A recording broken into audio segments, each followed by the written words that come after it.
Musannifu rahimahullahu ta'ala nafa'ana bihi wa bi'ulumihi amin ya Allah ya rabbal alamin. Ngomong alumni, para yai, para asatidz kang kula hormati. Kita lanjutkan pembahasan kitab Ahkamus Sultaniyah yang terjadi perbedaan pendapat di antara para ulama dalam mengangkat seorang pemimpin.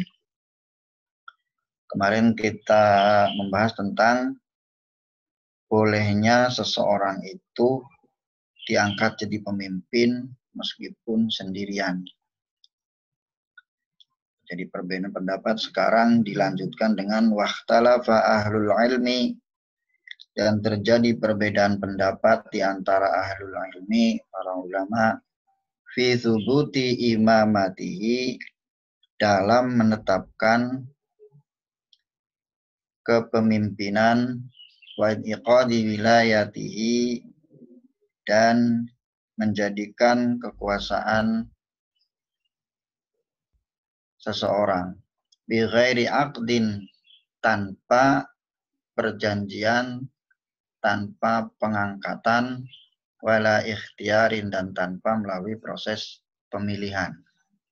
Jadi ada seseorang yang merasa mampu ujug-ujug mendaulat dirinya sebagai pemimpin tanpa proses pemilihan. Jadi terjadi perbedaan pendapat lagi ini, boleh apa enggak. Fadhahaba ba'du fuqaha'il Iraqi, maka sebagian ahli fikihnya bangsa Irak itu berpendapat ila thubuti wilayatihi, terhadap ketetapan kekuasaan seseorang, wan iqadi imamatihi, dan pengangkatan jadi imamnya seseorang, wa hamlil ummati, dan membebaninya umat, ala ta'atihi, untuk taat atau patuh kepada pemimpin. Wa illam yaqidha, wa illam yaqid, sekalipun tidak mengangkat terhadap kepemimpinannya ahlul ikhtiyari, ahlul ikhtiyari, ahlul ikhtiar, orang-orang yang berhak untuk memilih seperti anggota MPR DPR. Jadi kalau ulama-ulama Irak, ulama-ulama ahli fikih Irak itu boleh meskipun tanpa proses pemilihan. Jadi ujug-ujug maju aja jadi pemimpin. Saya jadi pemimpin kalian tanpa proses pemilihan. Lianna maksudal ikhtiyari, karena sesungguhnya tujuan dari pemilihan itu tamyizul maula mualla, membedakan orang-orang yang diserahi kepemimpinan, orang-orang yang akan dipasrahi kepemimpinan.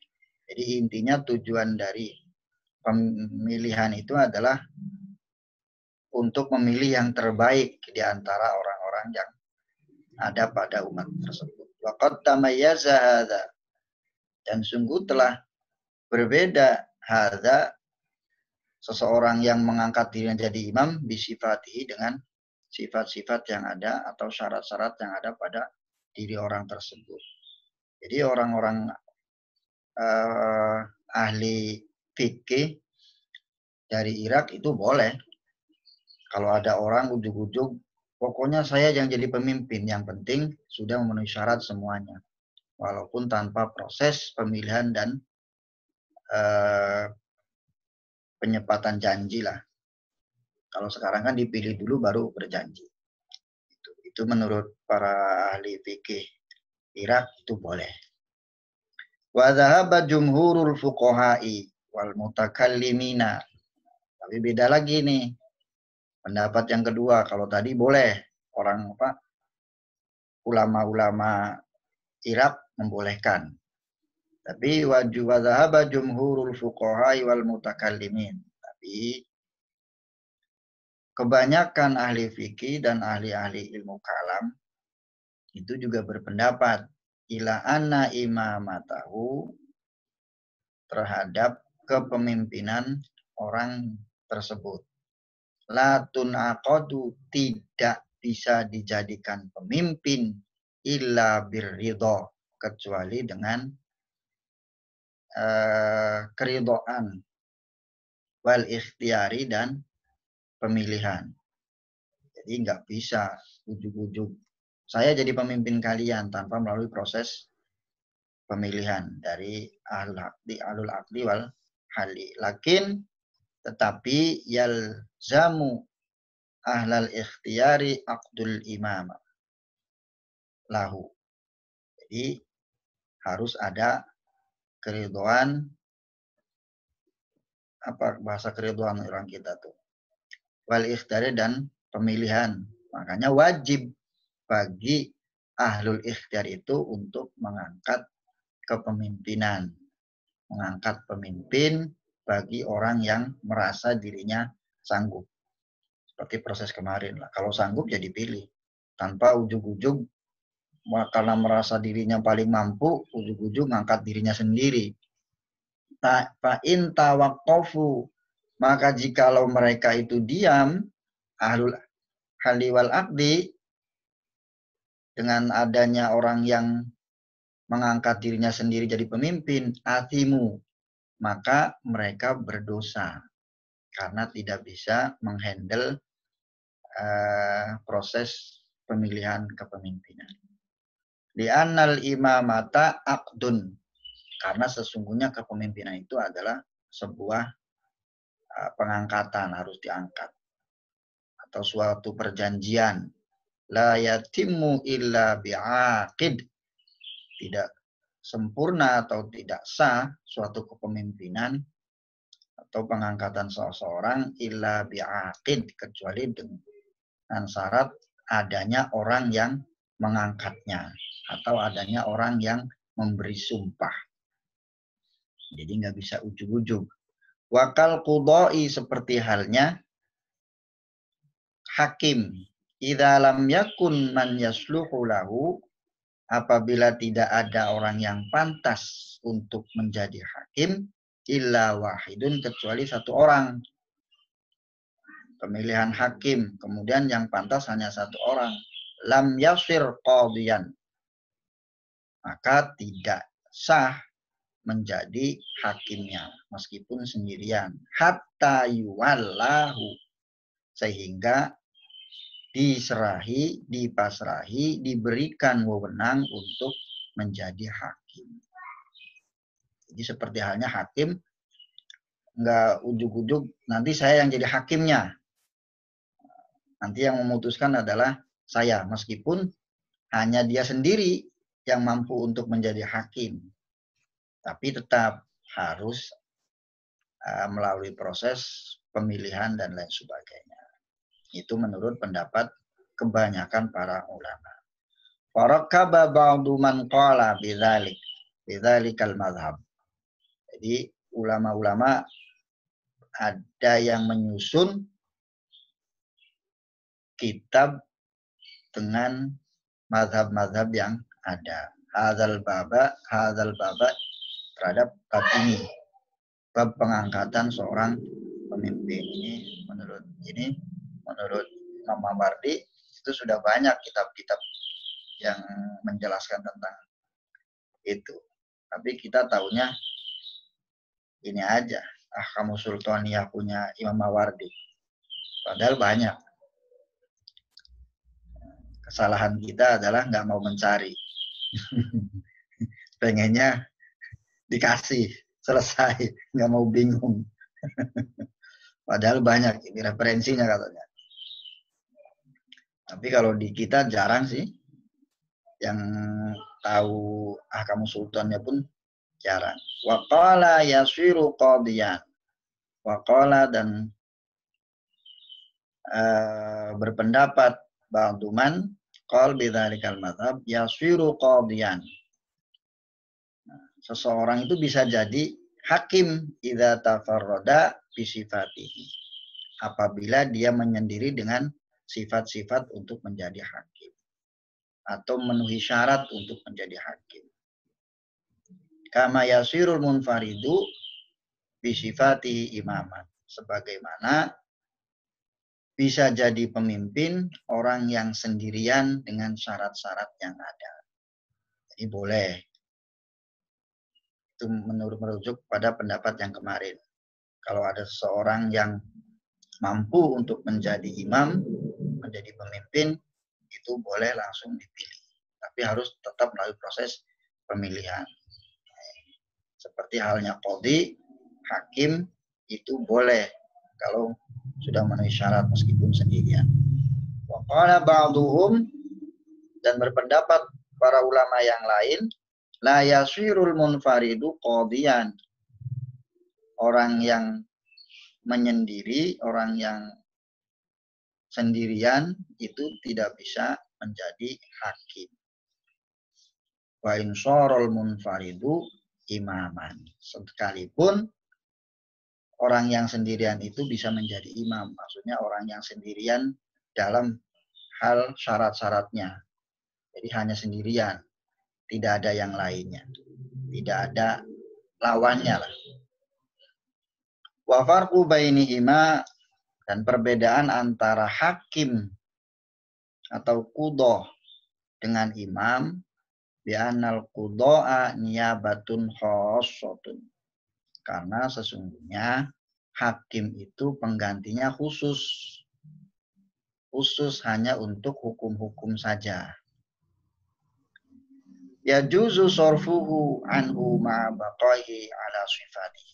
Ya juzu boleh sorfuhu menyerahkannya ke pemimpin qudhah, hakim anhu dari seseorang tersebut. Ma'abaqaihi beserta tetapnya qudhah atau hakim ala sifatihi atas syarat-syarat yang ada pada orang tersebut. Jadi kalau hakim itu ya hanya tertentu saja untuk menghukum, kayak di sinilah seorang hakim kan hanya mengatur urusan hakil adami. Jadi ada proses pencurian dan lain sebagainya yang melalui proses pengadilan. Itu kalau hakim. Makanya kalau hanya seorang pun boleh. Falam tunaqadu wilayatuhu illa bitaqlidi mustanibin lahu. Maka tidak boleh ditetapkan kekuasaannya menjadi hakim illa bitaqlidi mustadibin lahu, kecuali dengan pengangkatan seseorang yang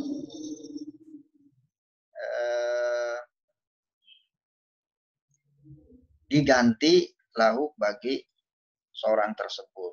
Jadi kalau hakimnya umpamanya udah tua, kemudian mengangkat hakim yang baru oleh hakim yang sudah tua. Gampangnya gini, udah dah kamu nanti yang menggantikan saya. Gitu. Itu sudah boleh kalau hakim, karena hakimnya khusus hanya untuk menangani hal-hal atau hak-hak adami. Wal imamatu, sedangkan kepemimpinan itu minal huquqil mustarakati, itu mengurusi semua hak-hak yang berkaitan baina haqqillahi ta'ala, antara haknya Allah Ta'ala ibadah, wa huququl adamiyin, dan hak-hak adami muamalah dengan manusia. Jadi kalau pemimpin itu kan kalau dulu ya jadi pemimpin ibadah, ya jadi menghakimi manusia juga. Seperti zaman Khulafaur Rasyidun. Jadi ya pemimpin yang ngerti agama, ya ahli faqih. Makanya la yazuzu sorfu man istaqarrat fihi. Makanya tidak boleh menyerahkan seseorang istaqarrat yang sudah tetap imamahnya fihi, pada seorang tersebut. Idza kana ala sifatihi, apabila orang tersebut sudah memenuhi syaratnya. Jadi nggak bisa kalau kayak kerajaan lah, nanti kayak pengangkatan putra mahkota. Putra mahkota nanti akan menjadi raja ketika raja itu meninggal. Falam yaftaqir, maka tidak butuh apa taqlidu mustahiqiha, pengangkatan orang yang berhak menjadi pemimpin. Ma'atamayuzihi beserta perbedaannya seseorang tersebut ila aqdi mustafidin kepada pengangkatan orang yang menetapkannya lahu bagi orang yang mampu tersebut. Jadi intinya kalau hakim mah boleh diangkat oleh hakim sebelumnya, lah kasarnya seperti itu. Ada hakim sudah tua kemudian mengangkat orang yang dirasa mampu menggantikannya, itu boleh. Tapi kalau imamah itu nggak boleh, harus melalui proses pemilihan dan lain sebagainya. Tidak ujuk-ujuk nanti kalau saya meninggal kamu yang menggantikan, nanti tinggal membaiat, rakyatnya tinggal membaiat. Itu kan biasanya pada proses dulu, proses ini apa namanya, zamannya Muawiyah. Setelah Muawiyah wafat digantikan oleh Yazid. Yazid naik baru dibaiat tanpa proses pemilihan. Itu menurut para ulama, sebagian para ulama itu nggak boleh. Jadi kalau berbeda dengan zaman Khulafaur Rasyidin, itu berbeda. Secara mufakat para sahabat pemilihnya yang terbaik di antara yang baik. Kalau setelah zaman Sayyidina Muawiyah itu berbeda. Makanya Daulah Umayyah, nanti ada Fatimiyah dan lain sebagainya. Sampai Utsmaniyah yang berakhir di kerajaannya di Turki, Utsmani. Nah, sekarang yang masih berlanjut itu berarti Saudi. Kalau kerajaan Islamnya adalah Saudi yang mengangkat putra mahkota. Kemarin juga ribut di Arab Saudi, sampai sekarang juga ribut. Karena yang diangkat adalah seharusnya cucu pertama dari anak pertama. Ya. Kalau sekarang cucu pertama dari anak terakhir, yaitu putranya Raja Salman. Seharusnya yang diangkat adalah cucu anak pertama dulu. Makanya lagi gonjang-ganjing Arab Saudi sekarang. Ya, gonjang-ganjing antar keluarga belum pecah, digonjang-ganjing oleh corona. Mudah-mudahan corona cepat selesai lah. Haji bisa kembali dibuka kembali. Nah, mungkin itu saja. Nanti bisa didiskusikan. Monggo. Sekian. Assalamualaikum warahmatullahi wabarakatuh.